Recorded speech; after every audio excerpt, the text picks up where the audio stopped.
Okay, about a couple of weeks ago,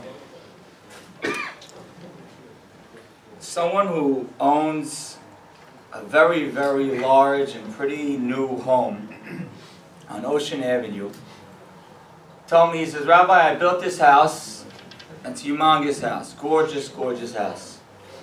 He says, I built this house and I took my kids, my boys, teenage boys, outside of the house right after it was done. I turned on the lights at night, and you know how pretty it looks?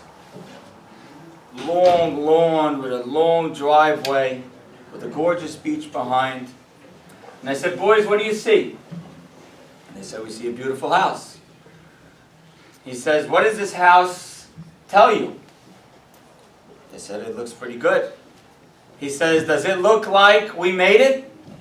And the boys said, yes, it does. He says, a guy walking by on the street sees his house and says, wow, they made it. They said, yeah. He says, and what if inside the house someone is very sick? What does the guy on the street see? Or what if inside the house there's the husband and wife have a terrible relationship? What does the guy on the street see? Or how about if one of the kids is on some kind of substance, or another kid has zero relationship with his parents? What does the guy on the street see? The guy on the street still sees the same house. Yeah.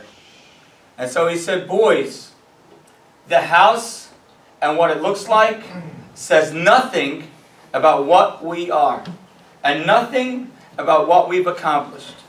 And so my goal today, on the first day of Hanukkah, a holiday of thanks, a holiday of praise, when do you know you've made it? When do you know you have something to thank God for? When do you know your life is successful? When do you reach that point? So I'm going to look at something that's happening that we see in many of these week's parashiyot.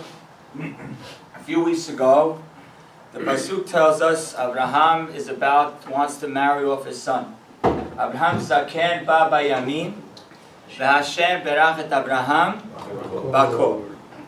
Abraham was older, and God blessed him with everything. And so instantly on that pasuk, many commentaries jump on what does that mean? God blessed him with everything. Now that's a very strong word to use. What does it mean? So there were all kinds of answers. Everything from he had a daughter, to he didn't have a daughter, to he had a daughter whose name was Bakol, to he had mystical things, a rock, and I don't know what I can tell over here or not, but am I allowed to say a midrash like that? That he had a rock that healed people? But anyhow, he had everything. But the Ramban has a different explanation. The Ramban says that he had an attitude that what I have is everything. Now stop for a minute and realize this. This is a man who didn't have a good son till he was 100 years old. This is a man who was challenged 10 times already in his life in extreme challenges. His wife was taken from him twice. He was in a battle of 4 kings against 5. He was stuck in a famine. He had many issues. And he's making this statement that I have everything. What does that even mean? How could you possibly say, how could you even have that attitude of being able to say you have everything at that point in your life when pretty much everything, I would say, has almost gone very rough? His wife finally had a child. His son succeeded in his final test. He comes home, his wife is dead. How is that everything? So I want to try to define this attitude a little bit by telling you about 2 people who I don't think the world is large enough to be able to appreciate the contrast between these 2. The first man's name is Adolf Merkel. Have you ever heard of Adolf Merkel? Adolf Merkel in 2007 was the wealthiest man in Germany. He was worth $12 billion. He ran a pharmaceutical company and then went into contracting and other areas of business. He was worth $12 billion, the wealthiest man in Germany. He decided And he made a bet that the Volkswagen was going to go down. Volkswagen, he saw it, and he said that he's going to short the Volkswagen stock. And so he decided to short a stock. What he didn't anticipate was that Porsche was going to buy Volkswagen, and instead of the stock going down like he anticipated, it went up. At around the same time, he had a loan he had to pay back, and he was trying to borrow money from the banks. Now, if you remember 2007, when the economy started to go down, you couldn't get a loan, I couldn't get a loan, and even the wealthiest man in Germany couldn't get a loan. And he needed a $2 billion loan, and he couldn't get it. Instantly, in only a few months, he went from being worth $12 billion to $9 billion. And he was no longer the wealthiest man in Germany. On January 8th, 2008, he stepped in front of a train and took his life. What's crazy is that 2 weeks later, his family got approved for the loan and he got the $2 billion back. That's not supposed to add to the groan. Like, it doesn't make 9 and 12 billion really doesn't make a difference.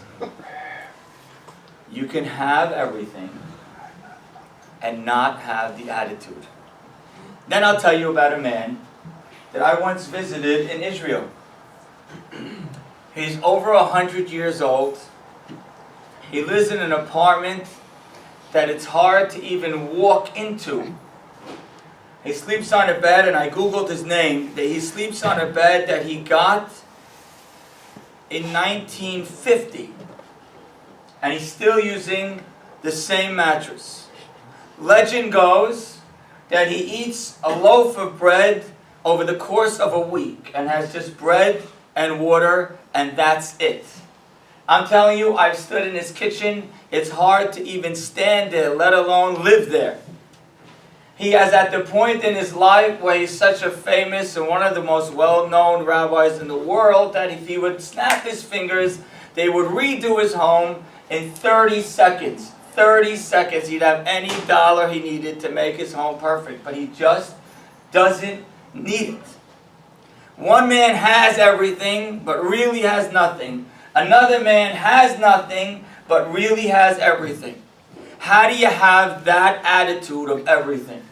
That attitude is an understanding that if this is what God gave me in this world, the good, the bad, the ugly, everything in between is exactly what I need to have in order to perform the way I need to perform. And that is, for me, it's everything.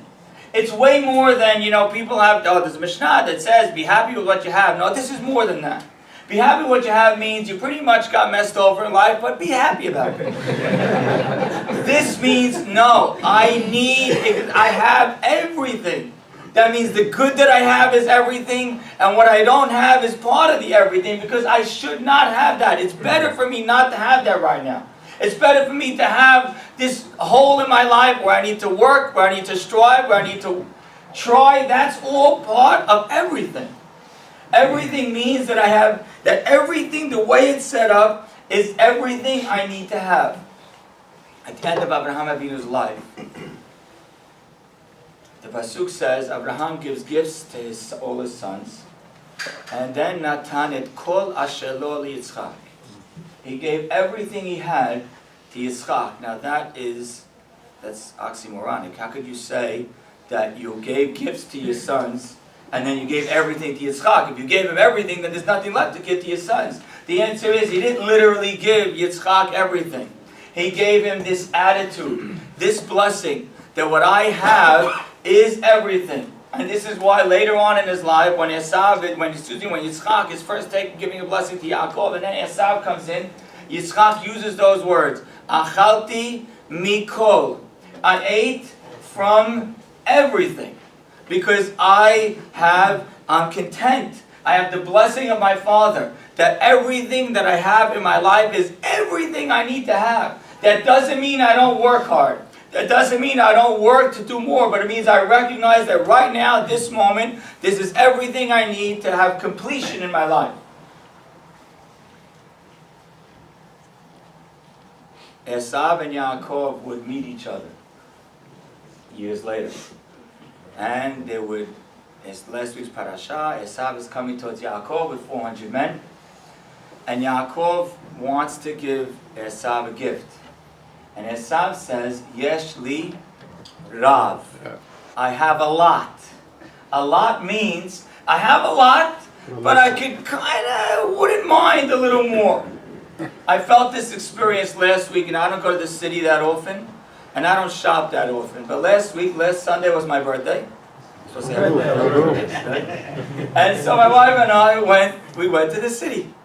So I woke up, I was like a regular tourist, walked up Fifth Avenue. The tree, by the way, is overrated, but Saks Fifth Avenue is not overrated. The windows are like very sharp, it's underrated. So I'm looking, I don't know if I should admit this, but I'm looking at the windows, I don't know, looking at the whole thing, the light show, whatever. So I tell my wife, I said, hon, I never walked into Saks Fifth Avenue in my life. I'm a deal boy. I never walked in. Let's just go inside. Let's see. I know it's expensive. Maybe I can afford like a handkerchief or something. So I walk into the store, and there's we walk in and we're looking. You know those caps the girls wear, like a beanie cap with a fur pom-pom on top. So I pick it up. Like, how much do you think it costs? $290, $290, $100, $1,200. I'm not joking. Crazy. I'm like, really? Okay. Then I see a coat. Looks like a nice coat. My wife says, oh, that looks nice. Cashmere coat with fur on the sleeves, fur on the collar. How much was it? $3,000? 18,000. I'm not joking. I counted the zeros 10 times. 18,000. I asked the guy on the floor, I said, can you tell me, do me a favor? Is this really what it costs? He says, yes. I said, have you ever sold this? He says, I sold one this month. I sold two. I've been here 3 months. I've sold two so far. And I'm looking around at this whole store, and there's 100 people there. December 18th, there's 100 people there Sunday afternoon. And I said, all these people can do this? Like, all these people? I don't know, I felt fine before I walked in. And now I'm walking inside, and I feel completely hussy. Completely, like, I can't do $18,000 coat. I don't know, I can't. And everything was like, I couldn't even buy a keychain. I walked outside, I said, I can't even afford a keychain. I walked into the store feeling fine. I walked out feeling yesh li rav, that I have a lot, but you know what? There's more I can do. And so many of us, and we live especially in this community, get that feeling all the time. That, you know what? Thank God, thank God, thank God, but it's pretty much, it feels like people go away every other weekend. Like the fact that you're in town, what are you doing here? There's so much, and you start to feel like, almost like you're missing something. So when Esav was going to send gifts back to Yaakov, Yaakov's response was, Yesh li kol. I have the blessing that my father had, the blessing that my grandfather had, that even though I'm right now in a rough spot, haven't been home in over 20 years, but I have everything. Because I have that completion. I have that feeling that this is everything I need. And I read this in a book that they say the author is considered the Stephen Covey or Dale Carnegie of today. I don't know, maybe it's just a marketing ploy, but anyhow, he says, we were trained, every single kid knows this equation. Every single kid has been taught this equation. Every one of us. From when we're in elementary school, to when we're in high school, to when we're in college, to when we get married. We've been taught this lesson over and over and over again. Work hard, become successful, be happy. That's the equation. 3 steps. Work hard, become successful, be happy. There's one problem. The equation is false. It's just not true. Work hard, become successful, and be happy isn't how it works. Because you work hard, and you become successful, and then they move the target. And then you say, 1 second, where exactly is that? Well, what is successful? When you're young, maybe it's 50,000, maybe it's 80,000, then they double it to 160, then all of a sudden it's 300. Then you don't know, maybe it's 500,000, then maybe it's 1 million, then actually no, it's 2 million, and it's 8 million, and next thing, the target keeps moving, and you never get it. Work hard, become successful, be happy is false. I don't know if we should tell it to the kids in the room, but it's false. It doesn't work that way. Anyone here who has worked hard and felt any level of success realizes that all of a sudden they moved the target on me. He says, this is from a secular book. He says, this is how the equation works. Be happy, work hard, become successful. Start off believing that this is good. Start off believing that right now I'm 17 years old and my life is ahead of me and I have some things that I'm curious about, some things that I'm worried about, and this is completion. This is beautiful too. This is blessing too. This is everything I need right now. When the day comes and I'm 27 and 37 and 47, I'll deal with it then. But right now, this is complete. And this is everything. When you can stop and see that and feel that in your life, that's when you've arrived. I don't care what's in your bank account. I don't care how many kids you have. I don't care the size of your home. When you can experience that feeling, that what I have is everything, then you've experienced success.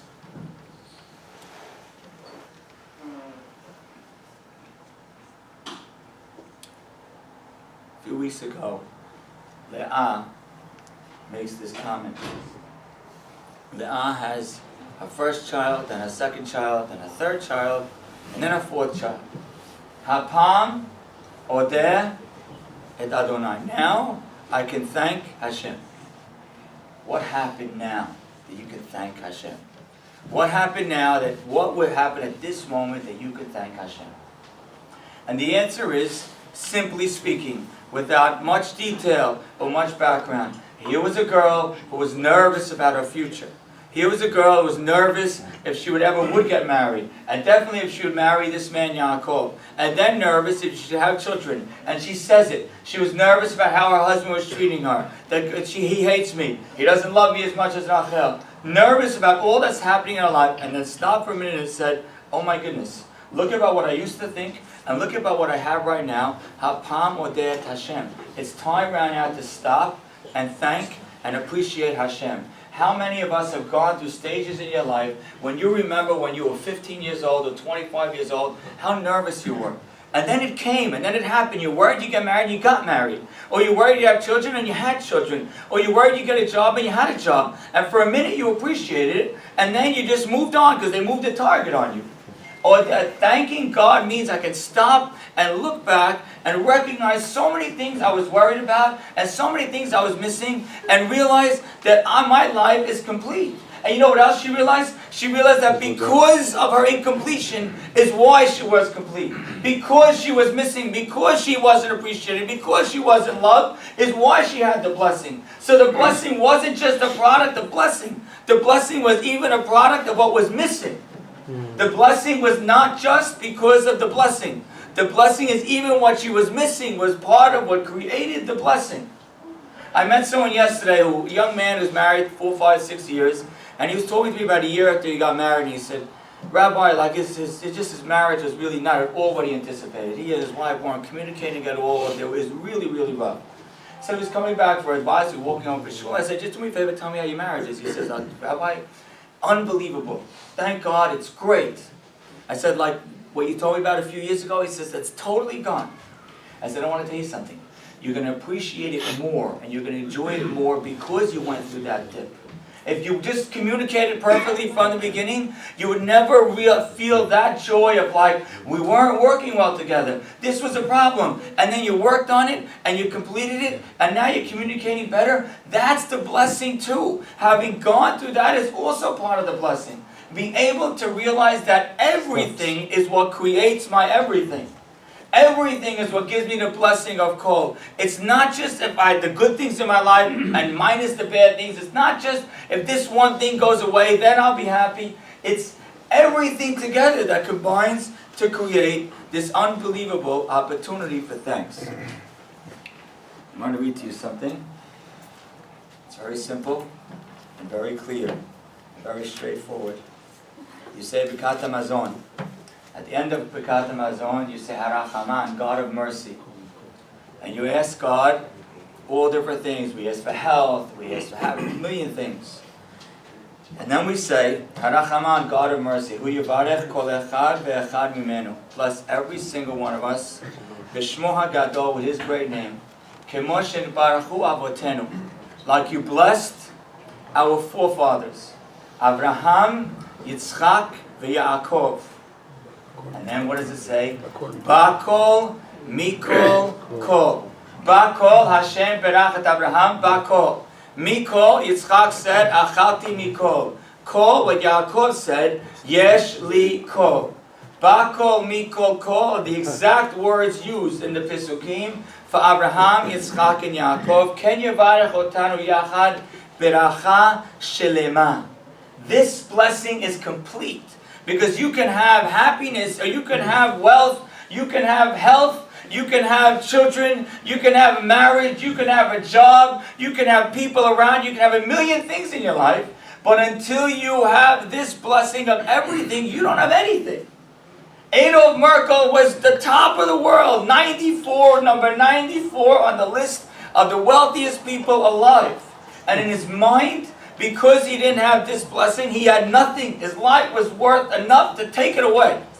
And yet you can meet people, and you go through Israel, you go through the streets of Jerusalem sometimes, and you'll meet people who have very, very little, but are completely content and feel totally blessed. And sometimes I look around and I say, I just want some of that. I want some of that feeling that whatever is happening around me is creating my completion and is giving me that attitude and that approach that it's everything. Yes, I have a lot of things in my life that feel good, and there's a lot of things in my life that I'm working on, and that's also great. Because to have things that I'm working on is great. To have things that I want is great. To have things that I'm aspiring to is great. To have things I want to achieve is all great. It's all part of the completion. I'm not just satisfied with what God gave me. I feel the blessing of recognizing that I have everything. We all make Hanukkah parties over the next week. And a lot of Hanukkah parties are people just giving gifts to each other and whatever. Maybe they sing a song and it's all nice. But as Shulchan Aruch writes, it's not really a Suda Mitzvah until you thank God. If we tried to do this, that over the next 8 days, we stop with our children and we stop with our families and said, mention something that you appreciate that you have in your life. Or mention something that you were missing that was beautiful because it brought you growth and it brought you improvement. Mention something that you worked on and you watched that it changed. Mention something or acknowledge something that you didn't have and that you were so worried about, and that you were able to stop and say, Hapam, now I can actually thank God and realize what He did for me. Because if we don't stop and we don't recognize, we'll walk down streets and see people in cars and see people in stores and people away and say, because it really does feel like people are going away every other weekend. And it really does always feel like why am I in town for so many weeks in a row? Why don't I have anywhere to go? And I'll make that feeling of oh, you know what, I got to settle for this. No, I don't have to settle for this. I was blessed with this. I was blessed with having this experience, being able to feel that my life is complete, even with what's missing, even with what I'm waiting for, is also part of its completion. I'm going to conclude with one little story that someone sent me. It took place a few weeks ago in Israel. You know, you heard about it here. I was actually there while it was happening. You heard about it here. There were fires in Israel. Now, what's complete about a fire in Israel? What's complete about knowing that it was created by terrorists, knowing that 70,000 people had to leave their homes, knowing that people were displaced? How can you call that complete? Now, I am not capable to answer that question. But I can tell you one episode that just that moment was clearly a moment of completion. So they were in a store, I guess it was in Makolet in Haifa, and people are standing online with bare necessities. Bread, water, milk, and this long line.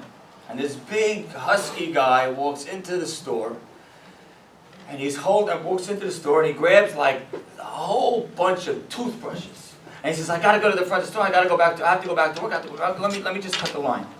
And people look at each other who's this guy? What's he, crazy? We're waiting online, we've been online for a half hour, he's going to cut the line, and then someone even said something like, who do you think you are? Are you joking? We're sitting here with bread and water waiting for our lives, and what do you have a zillion toothbrushes for anyhow? He says, ooh, I'm sorry. I apologize. I wasn't paying attention. It's just that I'm off from work for a half hour. I went to the local shelter. And you know, when you run out of your house because a fire is coming, you grab your clothing, you grab some food, you grab some money, no one remembers to grab a toothbrush. And I realized that there's hundreds of people in the shelter, but no one has a toothbrush. But once you get there, you kind of need a toothbrush. So I'm coming here just quickly to get toothbrushes for all these people, because I'm sure it's something they forgot. In a minute, everyone on the line felt like in a second, one person ran to the back and said, you know what, people probably forgot toothpicks. Someone else said, people forgot nail clippers. People probably forgot toothpaste. And before you know it, each person on this line came running to the front of the store, holding on full of things. Do you have room in your car for this? Do you have room for that? All kinds of things that people would forget, running away to a shelter. The owner of the store says, you think I'm going to let you pay for this? He says, my grandfather was a rabbi. There's no way. Everything's on the house. Bring this whole carload to the shelter on me. There was a Russian man in the back of the store. He says, I never saw this before. Clearly not Jewish, he said. I never saw this before. He says, what is this? Where do you people come from? He actually said these words, he says, can I become Jewish? Can I become one of you? The word Jew, Yehudah, was the word that comes from Le'ah, who was thanking God, Hoda'ah, to thank. Because at our core, we as Jews appreciate and recognize that there's a God that's running this world in every way. And we appreciate the good, we appreciate the bad, and everything that's in between. Because all of that together is what makes blessing. So you want to know when your life is successful? No, it has nothing to do with where you built your home. It has nothing to do with what it looks like outside, or even what it looks like inside. It has nothing to do with how many children you have, how many cars in your driveway, where you shop for your clothing. That is really nothing to do with how blessed you are in your life. Because there are so many people who have all of that aren't blessed, and so many people who have none of it who are. Blessing comes from having the blessing of our forefathers, Abraham, Yitzchak, and Yaakov. The blessing that says that no matter where I stand today in my life, I can stop and recognize, Yesh Li Kol. Thank you.